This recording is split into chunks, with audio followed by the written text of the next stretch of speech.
Morning, and welcome to today's preview. So today's preview, I've done things a little bit different again.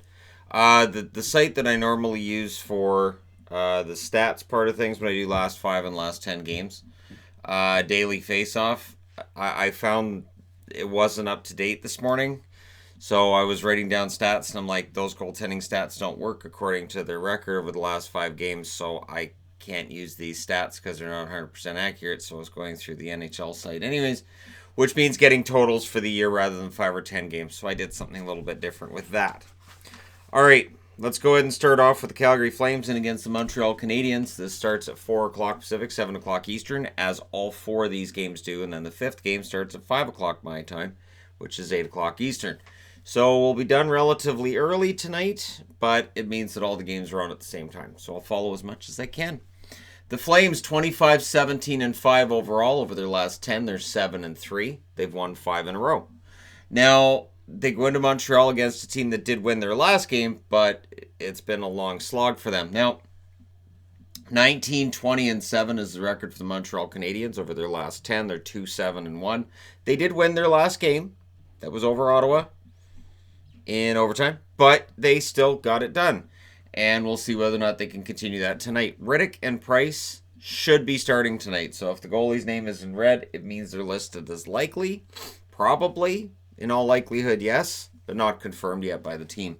Now, these teams met December 19th in Calgary, of course. Montreal won that one in overtime 4-3. And those were happier times about a month ago now. Yeah, almost exactly a month ago. Happier times for Montreal. That road trip through Western Canada was great for them. Now, scoring. I decided not to go just with scoring leaders because we look at scoring leaders a lot. I decided to look at some other names on this list. Derek Ryan, 8 goals, 16 assists. Very solid player for the Calgary Flames. One of those really solid players all around who does a little bit of everything. Noah Hannafin, 4 goals, 9 assists. Still waiting on that offensive upside from him. Milan Lucic, 4 goals, 6 assists. And that contract, it's got a year above what we have left with the Louis Eriksson contract in Vancouver. But hey, 4 goals, 6 assists for Lucic overall. Jankowski with the 1 assist so far this season. It floors me that Jankowski only has the 1 assist. And if you're looking for somebody who might be had on a trade for cheap, Jankowski to me is one of those guys that a team may look at and say there's still some potential there for at least 7 or 8 goals in a season. It floors me. I know he did really well that one year, and that looked like it might be the exception rather than the rule, but that still surprised me. That's in 37 games too. On the Montreal side of things, Danault, 11 goals, 20 assists. He's become a very, very solid option for them up front. I do think that he gets overplayed at times because of the lack of depth down the middle for Montreal, but this is something we've known for a long time. Ilya Kovalchuk, 4 games played, 1 goal, 3 assists. Pretty solid start to his career as a Montreal Canadian. Paling. We were talking a lot about Ryan Paling before the season.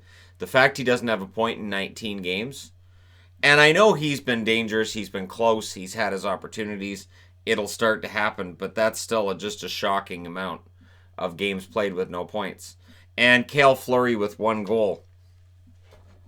They need more offense from the blue line. It's not going to come from Cale Fleury. So there's some work to be done with that Montreal roster. It'll be interesting to see what Mark Bergevin does.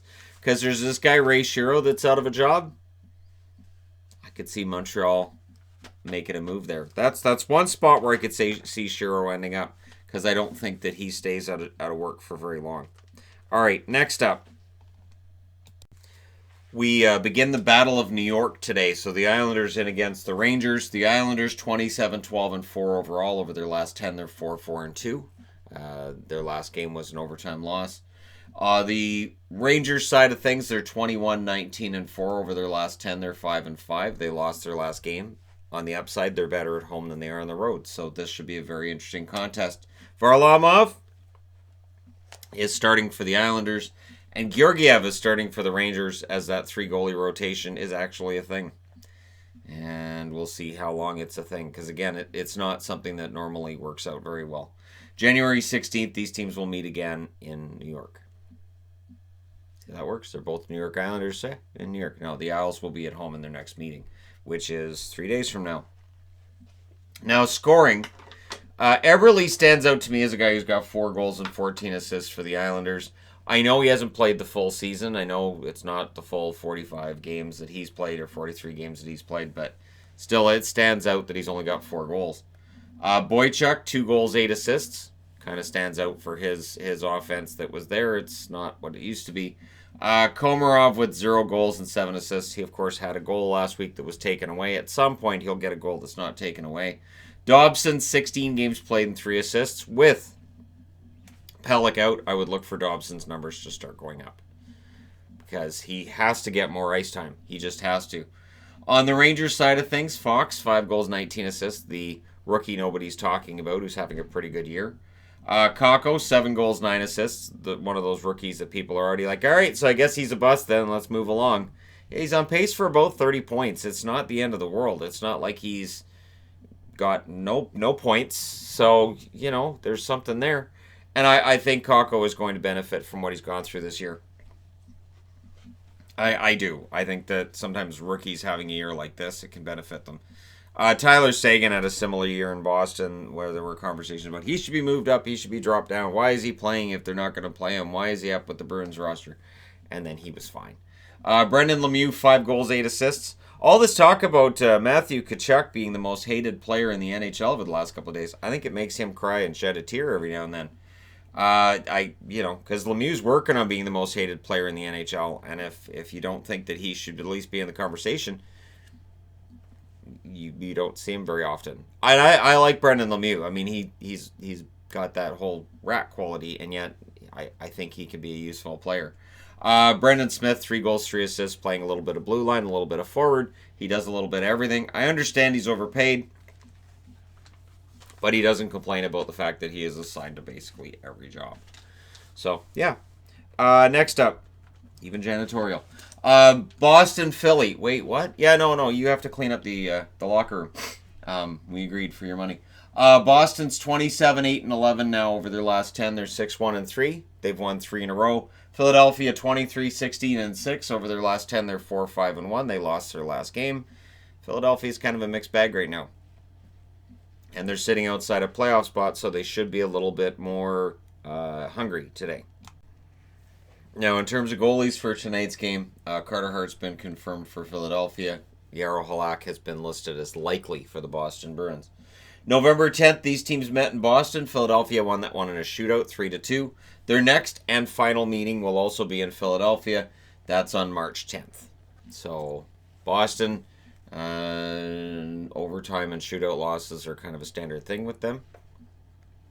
We'll see how it works out for them tonight if it gets that far. I'm hoping it's a regulation win as a Bruins fan, and yet they don't have a ton of those right now. So, scoring. Charlie Coyle, 8 goals, 15 assists. Coyle, and I've talked about this before, even when he's not scoring, he's still useful to the Bruins lineup, but there are times where they need more goals from him. McAvoy, 0 goals and 16 assists. Charlie McAvoy with 0 goals. It's been quite an interesting year. We're halfway to him having a season without a goal, and yet I can't say I'm overly disappointed in McAvoy. Yes, the offense isn't there, but he's playing a ton, and he's very useful at both ends of the rink. Wagner, 4 goals, 4 assists, one of my favorite Bruins. He may not get the points, but he's a very hard worker, and he hits everything that moves. Joachim Nordstrom, 4 goals, 2 assists. Useful fourth liner for them as well. On the Philadelphia front, Hayes, 13 goals, 12 assists. And I get messages every now and then like, hey, Hayes had a good game. Does that justify his contract? No. Both the length and the terms of the contract just in general, it's still a very, very rich contract. So, does he eventually justify that contract? It's entirely possible. Has he now? Not really. And again, a guy justifying a contract in the first year of it doesn't necessarily justify the length of it either. So we'll see what ends up happening. But he's been good lately, so that's important. Raffle, 4 goals and 7 assists for him. David Kasha, is he getting back in the lineup or what? He had 1 assist in the 1 game he's played. So, by that standard, he's a point-a-game player. And he is the younger brother of Andre Kasha. I believe it's the younger brother. Pitlick, 4 goals and 5 assists.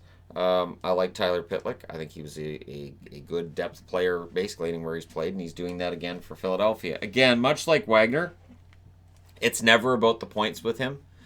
And it is hard to pin down what exactly causes you to look at a third/fourth line player and go, that's a really useful player, as opposed to the guy that you look at on the third and fourth line and say, boy, I hope they replace him soon. But I've never thought that with Pitlick. That, boy, I hope they replace him soon. So, yeah. Moving along. Carolina in against Washington. This is the last time these teams will meet each other for the season. This is the fourth meeting. Carolina 27-16-2. They're 5-5 in their last 10, but they've won 3 in a row. Now, Washington 30-11-5 over their last 10. They're also 5-5, and they've lost 2 in a row. So the Capitals, it's interesting to me too, because the Capitals have lost a couple games in a row, including that one against the New Jersey Devils. And that tells me that, you know, there are maybe some issues going on with the Capitals. And we'll see whether or not Carolina makes that worse, or if Carolina is exactly the elixir that the Washington Capitals need. Where it's like, man, I don't know if we can get motivated. We're playing Carolina. Motivation's there. We're done. Mrazek's listed as likely. Samsonov is listed as confirmed among the goaltenders. October 5th, Carolina won in Washington, 3-2 in overtime. December 28th, Carolina beat Washington 6-4 in Carolina. And also in Carolina on January 3rd, Washington did beat the Carolina Hurricanes 4-3. And tonight, they will be looking to square the season series at 2 games apiece. Carolina will be looking to win 3 out of 4 against the Washington Capitals and put themselves in a bit more comfortable position in the playoff race than they are right now. They lose this one in regulation, they will be looking over their shoulders a little bit. Now, Dzingel is the guy I wanted to talk about from Carolina. 8 goals, 18 assists. I think this is more of the Ryan Dzingel that I had expected. I knew that there was a career year that he was having in Ottawa, which allowed the Senators to trade him and probably get more back from him, or get more back for him from Columbus than they would have if he was playing like he is this year. And, you know, I like Dzingel. He's one of my favorite players in the league, but yeah, that's more of his level of production. 8 goals and 18 assists through this part of the season. Jordan Staal, 6 goals, 11 assists. He's had his moments. He's had his good games. Usually when I have him on the board, he has a good game right after. Jake Gardiner, 3 goals and 9 assists. Interestingly enough, he has put up the same number of points in Carolina as Justin Falk has with the Blues. So, thought that was interesting. And Brock McGinn, 4 goals and 6 assists. McGinn is one of those guys, too. He's a glue guy for the Carolina Hurricanes. And he's prominent, even if he's not prominent on the score sheet. On the Washington side of things, well, Wilson, right? 13 goals, 17 assists for Tom Wilson. In and amongst everything else that goes on with the Capitals, the addition of Hathaway has definitely freed up Wilson to play more offense this year for the Capitals. I would expect at least 20 goals. I would expect probably 50 points from him by the end of the year. Be very surprised if he doesn't reach those numbers. Brandon Leipzig, 3 goals, 7 assists on the fourth line. Hagelin with 1 goal, 8 assists. I think they'd expected more than 1 goal from Hagelin at this point of the season, but they have enough depth that they can cover for it. Richard Panik, 5 goals, 3 assists. I think more was expected from him as well. That being said, they have 65 points. They're in a 3-way tie for number 1 overall with the Boston Bruins and with the St. Louis Blues. And coming out of tonight, we'll see if all 3 of them win, all 3 of them lose, or if somebody emerges as the number 1 team in the league coming out of tonight. But for the Capitals, maybe that'll be a motivator as well. Maybe not. There may be Capitals fans saying that President's Trophy can go that way. It can go to Boston. It can go to St. Louis. As a Bruins fan, I don't want it. The last time the Bruins had it, it was an ugly event for the Bruins. So I really genuinely don't want it. No thanks. Thanks though, but no thanks. So we'll see what happens with this and these 4. And now I need to change boards. All right. The Ducks are in against the Blues tonight, and this is one game out of the 5 that are being played tonight. This is one game that, to me, looks pretty obvious as to who's going to win. The Anaheim Ducks are 17-23-5 over their last 10. They're 3-6-1. They've lost 3 in a row. They can't score goals is the problem in Anaheim. It's really pretty simple. And I know Anaheim fans are going to say, well, we're missing a lot of players. Yes, And with a full roster, they have trouble scoring. And without a full roster, it's a real gong show out there. St. Louis is 29, 10, and 7, as I stated. They're in a three-way tie for number one overall with the Capitals and the Bruins. Over their last 10, they're 7, 2, and 1. They've won 3 in a row. And Jake Allen's listed as a confirmed starter. There was no confirmation or even likely posted for Anaheim. So I'll speculate Gibson. It's against St. Louis. You kind of got to play Gibson. Although, goaltending has not been a big strength for the St. Louis, or for the Anaheim Ducks thus far this season. It's been a big strength for St. Louis, but not for Anaheim, and that's kind of a surprise. The last time these teams met was November 16th. Anaheim won that game 4-1 in St. Louis, right? And the next meeting's February 11th at Anaheim, so we'll see how that goes. Now, Andre Kasha has started to show that offensive side of things. 5 goals, 12 assists for him. I think as long as he can stay healthy, knock on wood, as long as he can stay healthy, I think the goals will start to come for him. Steele, 3 goals and 11 assists. Carter Rowney, 5 goals, 4 assists. Excellent depth forward for them. Lundestrom stands out with 14 games played and 4 assists in those 14 games played. Gets some good ice time, as in he gets put in a position where he should succeed, and I think that first goal is on the way. And if Lundestrom could take that next step, it would go a long way to helping Anaheim with their anemic offense. St. Louis, Bozak, 10 goals, 13 assists, has been on a decent run lately. Falk, 3 goals and 9 assists. So, as I stated, Gardner and Falk with the same number of points with their new teams. Kyrou, 12 games played, 2 goals, 2 assists. I don't know, I beamed about the kid enough recently, and I know that St. Louis announcers beam about Kyrou and his potential. I don't know how much offense he's going to provide over his NHL career, but he's strong. He's a good player. He seems to be a smart player. He may very well become a very good two-way forward for the St. Louis Blues. And Mikkola with 1 assist in 3 games played. The other thing with Mikkola, he's already got a +3 in those 3 games played. So it's a small sample size, but I've actually been kind of impressed with him in the 3 games that he's played. St. Louis, that's one thing with injuries. Injuries provide you with a chance to see just how much depth there is in the organization, and to bring up a guy like this that otherwise you may not have got a look at. And I think he's accounted for himself relatively well. But let me know what you guys think in the comment section below, as always. Don't forget to hit like and subscribe if you're browsing your way through. You just happened upon this video. And hey, thank you guys so much for watching, for all your support. I will talk to you again soon.